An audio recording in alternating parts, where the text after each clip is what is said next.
Hello and welcome to this lecture. आज के इस लेक्चर में हम देखने वाले HTML वेब लेआउट के बारे में। जैसे कि अभी तक तो हम HTML वेब लेआउट बना ही रहे थे और हमारा लास्ट तक कंप्लीट हो ही गया था।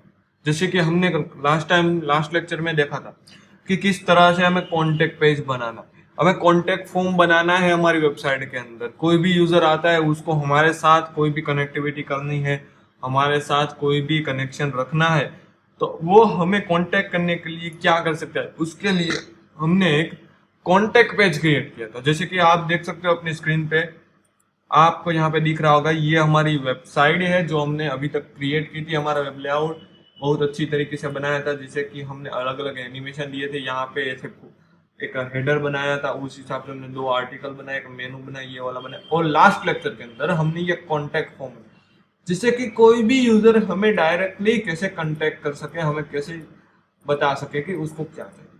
तो इस हिसाब से हमें यहाँ पे कॉन्टेक्ट पेज बनाना। तो कॉन्टेक्ट पेज एग्जैक्टली कैसे बनता है, कॉन्टेक्ट फॉर्म किस तरह से क्रिएट करता है, किसको इनपुट बोलते हैं, इनपुट टैग किसे कहते हैं, उसके अंदर हम किस तरह से अपना जो कस्टम इनपुट बना सकते हैं, वो सारी चीज हमने आगे के लेक्चर में देखी थी। मतलब कि एग्जैक्टली हम हमारी जो वेबसाइट बनाने वाले थे वो कंप्लीट हो ही चुकी है। तो इस तरह हमने हमारी वेबसाइट की। तो यहां तक तो मेक श्योर आपको पता चल ही गया होगा। तो आज के लेक्चर के अंदर हम सिंपली क्या करने वाले हैं, ये हेडर जो हमारा बटन है ना, उसके अंदर एक फुटर बनाने वाले हैं हमारे जो लास्ट।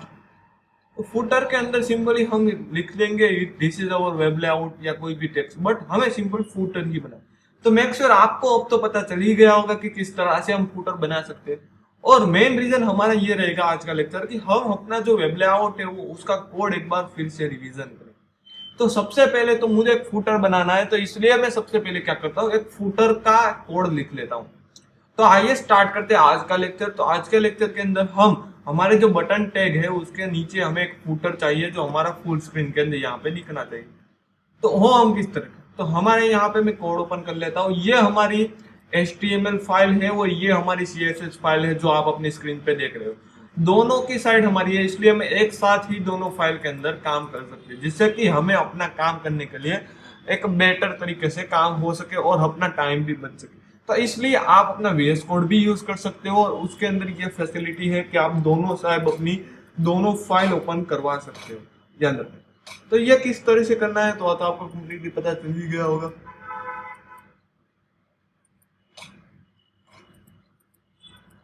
तो अब मैं क्या करूँ, अभी मुझे क्या करूँ, तो अभी तो यहाँ तक हमने कोड किया था, जो लास्ट टाइम हमने कॉन्टेक्ट पेज बनाया था वो यहाँ तक था।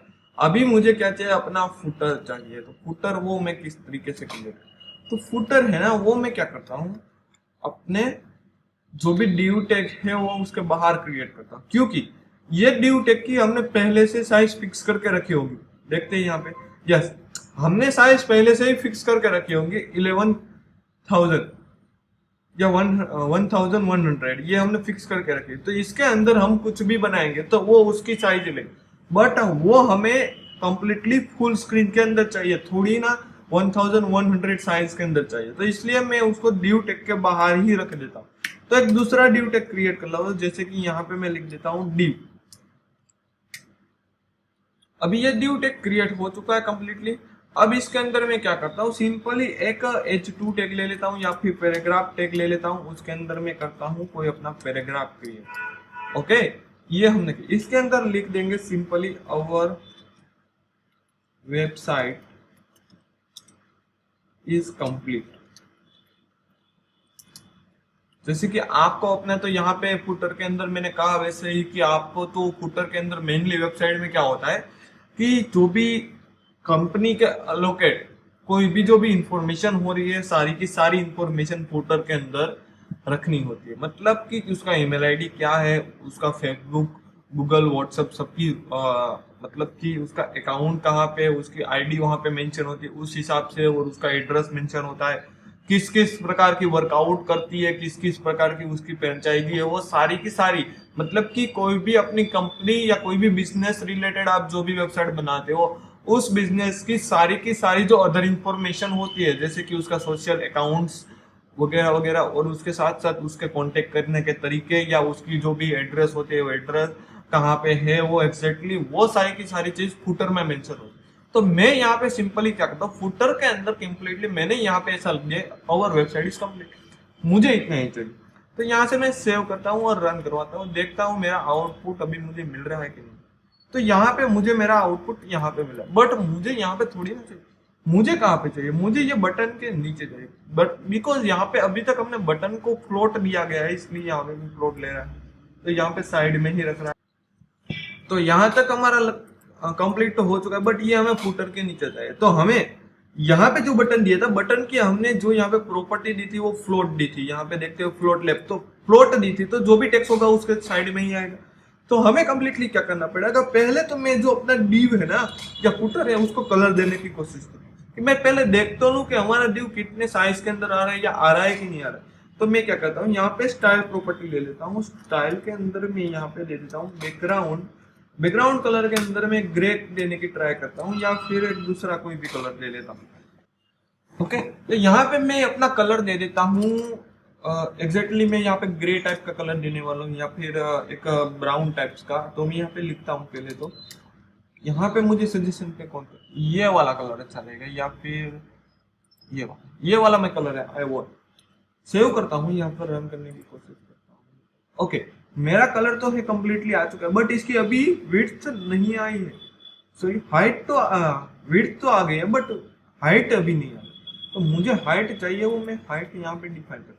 तो डिफाइन करने के लिए यहाँ पे मैं पेडिंग का पहले यूज करता हूँ, पेडिंग में ले लेता हूँ 100 पिक्सल, ट्राई करता हूँ 100 पिक्सल किस तरह से यूज होता है।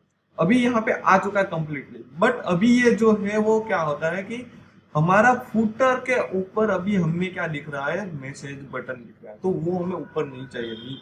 तो यहाँ पे मैं क्या करता हूँ, मार्जिन देने की कोशिश करता हूँ, यहाँ पे मार्जिन दे देता हूँ, जैसे कि मेरी जो है साइड वो कंप्लीटली 100 पिक्सल बॉटम के अंदर आ जाए। सेव किया, अभी मुझे नीचे लानी पड़ेगी, तो यहाँ पे मैं जी 120 पिक्सल कर देता हूँ अराउंड, जिससे कि मुझे अच्छी तरीके से देखने। ओके, तो ये हमारा फुटर तो एग्जैक्टली क्रिएट हो गया है। तो ये हमारी वेबसाइट यहाँ पे क्रिएट होती है कंप्लीटली। इसका कलर मैं अभी भी चेंज करने की कोशिश कर रहा हूँ, मुझे ये ज्यादातर अच्छा नहीं लग रहा है, इसलिए तो दूसरा कलर मैं कोई चूज करता हूँ, ये वाला लेवेंडर सेव करता हूँ। ओके, अभी ये कंप्लीट दिख रहा है अच्छी तरीके से। तो यहाँ पे हमारी वेबसाइट हो चुकी है खत्म। यहाँ पे हमने फुटर भी बनाया। अब फुटर के अंदर आपको जो भी लेना है वो आप HTML के बहुत सारे टैग जो हमने इस वेब लेआउट के अंदर सीख ही चुके हैं, तो उस हिसाब से हम ले ही सकते हैं। तो यहाँ पे हमारा एक HTML का वेब लेआउट या हमारी बोल सकते हैं एक वेबसाइट हमने आज हमारे लेक्चर के अंदर सेशन के अंदर कंप्लीट कर ली है। तो किस हिसाब से आपको वेबसाइट बनानी है वो आपको पता चला होगा। HTML क्या होता है और CSS क्या होती है, उसको किस तरह से मर्ज आउट किया जाता है, किस किस टाइप की CSS होती है। तो ये सारी की सारी चीजें आपको कंप्लीटली याद रखनी है, जिससे कि आपको एग्जाम के अंदर ये अच्छी तरीके से पता चले। तो यह हमने वेब लेआउट कंप्लीट किया, तो आपको मेक श्योर HTML और CSS के अंदर क्या क्या आता है, किस तरह की प्रॉपर्टी होती है, वो कंप्लीटली पता चल गई होगी, ऐसा मैं आई होप करता हूँ। तो ये आपको याद रखना है। तो एग्जाम के अंदर भी ये सारे टैग जो हमने देखे, इनपुट टैग देखे, H1 टैग देखे, मेटन टैग देखे, वो सारे के सारे टैग आ चुके। तो यहाँ पे हमारा लेक्चर का आज वेब लेआउट होता है खत्म। तो एक बार हम क्या करते हैं, फिर से रिवीजन करते हैं कि हमने एग्जैक्टली क्या कोड किया है पहले से लेकर लास्ट तक। तो हमें अपना कोड ओपन कर लेता। अभी सबसे पहले तो मुझे मेनू क्रिएट करना है। तो मैंने क्या किया, मेनू क्रिएट करने के लिए एक हेड टैग लिया, उसके अंदर मैं क्या करता हूँ, कोई भी CSS उसको डायरेक्टली क्रिएट करता हूँ हेड टैग के अंदर। क्योंकि हेड टैग हमने इसलिए लिया क्योंकि हेड टैग ही एक ऐसा टैग है जो हमें कुछ भी विजिबल नहीं करता। हमारे वेब लेआउट के अंदर जो भी आपने हेड टैग के अंदर लिखा है वो कुछ भी विजिबल नहीं होगा, जिससे कि हम उसको हाइड कर सकते। तो यही बात हमने यही हाइड किया है। तो ये आपको याद रखना है कि आप जो भी CSS देने वाले हो या कुछ भी आप जैसे कि मेटा डेटा देने वाला हो, जो भी देने वाला हो, वो डायरेक्टली आप हेड टैग के अंदर दे दीजिए, जिससे कि आपको अच्छा रहे। ओके, उसके बाद बॉडी टैग के अंदर आप जो भी कुछ बनाओगे वो आपको विजिबल होगा। मतलब कि आपकी जो वेब लेआउट या टैब की जो भी स्क्रीन होगी, आपकी ब्राउजर की जो भी स्क्रीन होगी, उसको आप जो भी विजिबल करवाना है वो आप बॉडी टैग के अंदर लिखोगे, वो तो फाइनली। सबसे पहले हमें नेव बनाना था, तो एक मैं ड्यू टैग ले लिया, उसका दे दिया नाम टॉप नेव, CSS क्लास दे दिया। उसके अंदर टाइटल हमें लेना था तो टाइटल ले लिया। उसके बाद हमें मेनू लेना था तो मेनू ले लिया, बहुत सारे उसको href दे दिए। उसको भी हमने क्या किया, एक सबसे पहले तो उसको एंकर लिंक टैग दे दिया, और उसके लिए हमने सबसे पहले यहाँ पे एक CSS लेफ्ट हैंड साइड आप सॉरी राइट हैंड साइड आप देख सकते हो, एक टॉप नेव करके हमने CSS उसके अंदर बैकग्राउंड कलर व्हाइट दिया है, ओवरफ्लो दिया है हिडन, और बॉक्स शेडो हमें देना था जिससे कि हमें कंप्लीटली शेडो दिख सके, उसके लिए हमने ये टाइप का शेडो दे दिया, उसका कलर भी हमने दिया। उसके बाद टाइटल के लिए हमें देना था कि टाइटल जो है वो लेफ्ट हैंड साइड आना चाहिए, तो उसके लिए हमने फ्लोट लेफ्ट दे दिया। उसके बाद टेक्स्ट का अलाइनमेंट क्या आना चाहिए, टेक्स्ट का अलाइनमेंट हमें सेंटर चाहिए था, उसके लिए मैंने सेंटर लिख दिया। उस हिसाब से टाइटल टेक्स्ट के लिए दिया, तो टाइटल टेक्स्ट भी हमें फ्लोट के चार फ्लोट मतलब कि लेफ्ट साइड चाहिए तो हमने लेफ्ट साइड दे दिया, कलर भी दे दिया, पेडिंग दे दिया, टेक्स्ट डेकोरेशन दे दिया, और फॉन्ट साइज दे दिया। तो ये सारी की सारी। उसके बाद मेनू की बारी आई, तो मेनू के अंदर हमने एंकर लिंक टैग लिया। तो आपको पता ही है कि जब आप एंकर लिंक टैग लेते हो तो उसकी डिफॉल्ट जो भी प्रॉपर्टी होती है वो लग कर जाए, तो हमें जो डिफॉल्ट थी वो हटानी थी, क्योंकि हम जब भी कोई एंकर लिंक क्रिएट करते हैं तो उसको पता नहीं चलना चाहिए कि ये एंकर लिंक टैग है, उस हिसाब से हमें बटन की तरह ही लगना चाहिए। तो वहां पे हमने क्या किया, उसकी एक CSS दे दी, जो कि वो हमें राइट साइड चाहिए थी तो उसका फ्लोट राइट रख दिया, कलर चाहिए था कलर दे दिया, पेडिंग चाहिए था पेडिंग, और टेक्स्ट डेकोरेशन नन कर दिया। ये आपको याद रखना है, टेक्स्ट डेकोरेशन नन करोगे तो ही वो अपनी इनबिल्ट जो प्रॉपर्टी होगी लगी होगी वही तो ही हटाएगा। जब तक आप नन नहीं करोगे तब तक आपकी प्रॉपर्टी रिमूव नहीं होगी, तो ये आपको याद रखना। उसके बाद मेनू होवर, होवर क्यों किया, क्योंकि हमें जब भी वहां पे मेनू तक वहां पे हमारा एरा या कोई भी एरो जब भी हम होवर करेंगे तो वहां पे एनिमेशन थोड़ा सा होना, जैसे कि वहां पे आपको होवर करके आना चाहिए, आपको फील होना चाहिए कि वहां पे क्लिक करना है। जैसे कि मैं यहाँ पे वेब लेआउट के अंदर अपना वेब लेआउट ओपन करता हूँ, तो यहाँ पे जैसे ही लेके जाओ तो आपको जब होवर करोगे तब आपको लगेगा कि यहाँ पे क्लिक करने को बोल रहा है, तो ऐसा फील होगा, इसलिए मैं यहाँ पे ओके। तो ये आपको याद रखना है कि इस तरह से करना हो, तो इसलिए मैंने उसको होवर दे दिया। उसके होवर के लिए कलर क्या चाहिए, उसका कलर क्या चाहिए, वो सारी की सारी चीजें। उसके बाद क्या दिया, जब जो बाय डिफॉल्ट आप जब भी HTML टैग लेते हो तो उसके अंदर बाय डिफॉल्ट मार्जिन छुट के ही आती है 8 पिक्सल, तो वो तो आपको हटानी पड़ेगी। तो उसको हटाने के लिए उसकी हाइट भी मैंने 100 पिक्सल दे दी और मार्जिन भी मैंने 0 पिक्सल कर दी, क्योंकि जो इनबिल्ट हाइट थी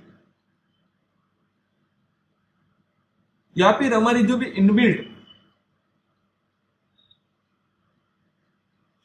मार्जिन थी वो हमें निकालनी थी, इसलिए यहाँ पे 0 दे दी। उसके बाद हमने किया, तो यहाँ तक हमारा मेनू क्रिएट हो। उसके बाद मुझे हेडर क्रिएट करना था, कि हेडर टैग के अंदर मैंने एक सेंटर टैग के अंदर एक इमेज ली, जिसके अंदर मुझे इमेज मिल गई। अब इमेज के अप साइड मुझे क्या लाना है, अपने जो फूड प्लाजा वाला टेक्स्ट है ना वो लाना है। तो वो मैंने क्या किया, एक क्लास ले लिया, होम वाला क्लास। तो होम क्लास के अंदर क्या किया, वो हमने होम क्लास के अंदर हमने पोजीशन रिलेटिव दे दी, क्योंकि ऊपर हमने टॉप बॉटम के अंदर रिलेटिव तरीके से सेट करना। और जो इमेज टेक्स्ट है उसको भी मैंने पोजीशन एब्सोल्यूट दे दी, जैसे कि अप की साइड आपको ऊपर की साइड वो दिखने को मिलेगा। तो इस तरह से हमने हेडर क्रिएट किया, तो उसकी CSS भी यहाँ पे लगाई। उसके बाद हमारा मेन पोर्शन आता है जो हमने आर्टिकल क्रिएट किया। तो आर्टिकल हमें सेंटर में चाहिए, तो सबसे पहले सेंटर टैग के अंदर लिया। उसके बाद हमने उसकी हाइट वेट सेट कर ली, कितनी मार्जिन हमें चाहिए थी उस हिसाब से मार्जिन भी ले ली, और उसके हिसाब से सिलेक्शन टैग का यूज किया। 2 सिलेक्शन का यूज करके हमने एक में इमेज लिया, एक में टेक्स्ट लिया, और उस हिसाब से हमने मल्टीपल CSS का यूज किया, और उस हिसाब से हम उसको सेट किया। उसके बाद हमने मेनू का यूज किया। तो मेनू किस हिसाब से किया जाता है वो तो आपको पता चल ही गया होगा, मेनू किस हिसाब से क्रिएट होता है। आर्टिकल की तरह हमने मेनू क्रिएट किया था, तो सबसे पहले इमेज चाहिए थी, इमेज हमें राइट साइड में चाहिए थी, इसलिए हमने क्या दी दिया, फ्लोट राइट दिया। यहाँ पे हमें लेफ्ट हैंड साइड चाहिए थी, इसलिए फ्लोट और लेफ्ट दी। आपको जिस हिसाब से सेट करना उस हिसाब से आपको फ्लोट दे दीजिए, इजीली आपकी इमेज सेट हो जाए। आपने फोर्ट को लाइट दिया है तो ऑटोमेटिकली ये जो सारे के सारे मेनू टैग है वो सारे के सारे कहाँ पे चले जाएंगे, लेफ्ट हैंड साइड चलेंगे, क्योंकि जगह ही लेफ्ट हैंड साइड है, राइट हैंड साइड पे इमेज चली गई, तो इस हिसाब से अपने आप ही सेट हो जाएगा।